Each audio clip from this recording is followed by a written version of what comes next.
Hi everybody, it's Az here from HeelvsBabyface with another World of Warcraft secret, and today it takes us to the vanilla dungeon of Zul'Farrak in Tanarys.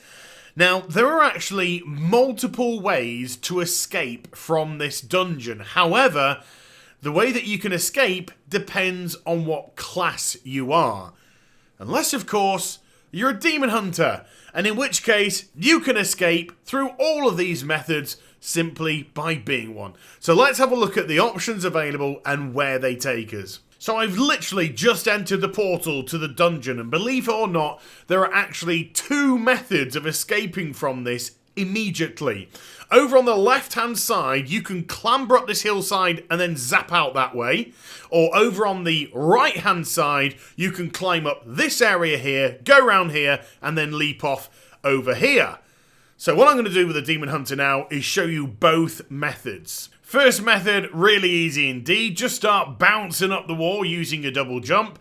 Jump across there to that little platform, that little nook. Double jump again to get on top of it. And then leap off, hugging the right hand side as you go so you don't get teleported out of the instance. Here we are in Tanarys, ready to explore. Let's go back in and have a look at the other side now. So we used to mount up here and leap across to try and find an invisible shelf, but screw all that. Double jump, fell rush, boom, we're already there. I can even do a cheeky glide across to the next part.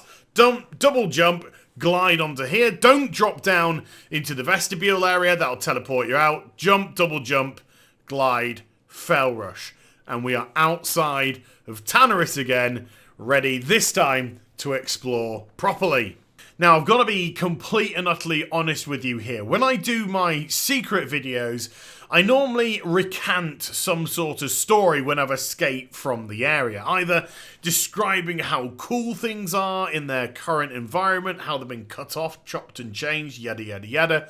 Or relate to you some sort of story about what this zone means to me and what memories it has evoked from my past experiences in the World of Warcraft. But the simple fact of the matter is, I don't like Tanarys. It's probably my least favourite zone in the World of Warcraft, and I don't actually have any great memories to share with you, or they don't pop any stories into my head. It's desolate, there's a shitload of sand, there's some bones popping up here and there. Yes, it's home to the Caverns of Time, but it's not here in this cut-off instance. And the only real kind of cool thing about this area is when you go alongside Ungoro Crater, the border here. And yeah, you've got a little bit of cool aesthetic along the way. So what I'm going to do now is explore this area further, because there are some pretty cool things here that are going to invoke memories of years gone by and make me a little bit of a happy bunny. So let's return to the northeasternmost point, just further north of where that little snippet of Gadget Stan was, where we come to this pathway. Yes, people, I have got my geography right today. If we follow the path and get to the edge of the world, if I just pan the camera, we can see something over there. But I can't just leap off because Blizzard have stuck an invisible wall in the way. Oh, woe is me, for I am undone. Whatever will I do? Well, the simple fact of the matter is, just go a little bit further up, where there isn't an invisible wall at all. In actual fact, if I use my mount just to get to the top of this little mountainside, I can leap off, do a couple of fell rushes, and then proc my wings to glide down into the Salt Flats. Now, this, of course, is the vanilla Salt Flats, because now it's complete and utterly covered by water ever since Cataclysm came, and Deathwing, of course, caused all that devastation, and this place just got buried in a mass well of water. So at last we can explore how it used to look back in good old days and shit, where we come across these, what I believe are elven ruins, maybe. I'm going to say elven ruins, I could be wrong. I'm sure you'll correct me in the comments down below if I am. Explorers League stuff down there.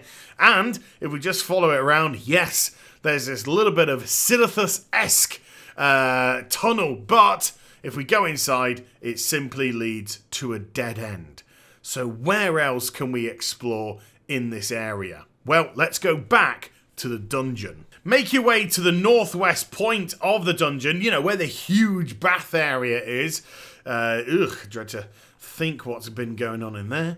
And then where we want to go is in a northerly direction, where the serpent statue is.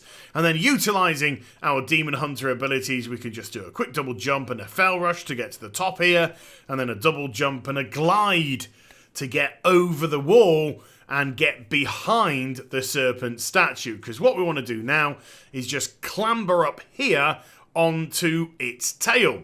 From there, we want to jump slightly to the right-hand side. So double jump and then fell rush, and your momentum will actually take you up the cliff face, and then a double jump and a glide to take you through to the peak of this other hill.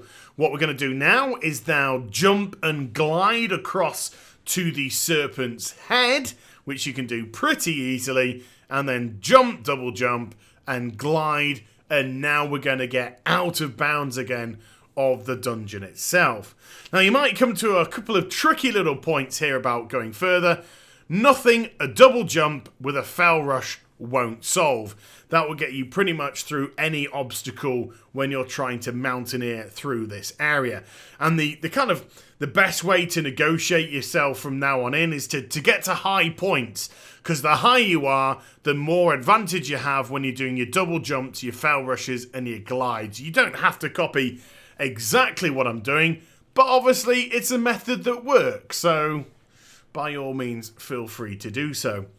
So a couple of double jumping and glides, and here, jump, double jump, fell rush to bridge that gap. You do have 2 charges of fell rush, so you could go a wee bit further if you wanted to. I think we just see a little snippet of Unguro Crater in the background. I'm not sure if you can mount up here. You probably can mount up here, but I'm just going to show you it on foot. And the destination is pretty much the same, regardless of which way you escape, using this method or one a little bit to the northeast. But where we do come out is here in the Thousand Needles area. Once more, of course, the vanilla version. Yes, it is a cut-off version, but in a vanilla version of this that hasn't been covered in water. Deathwing has had no impact here. So if you want, yeah, you can jump down inside. I'm just going to start going across the top of the mountainside so we can see down into the area. But yeah, it does kind of bring back some pretty cool memories of the Thousand Needles.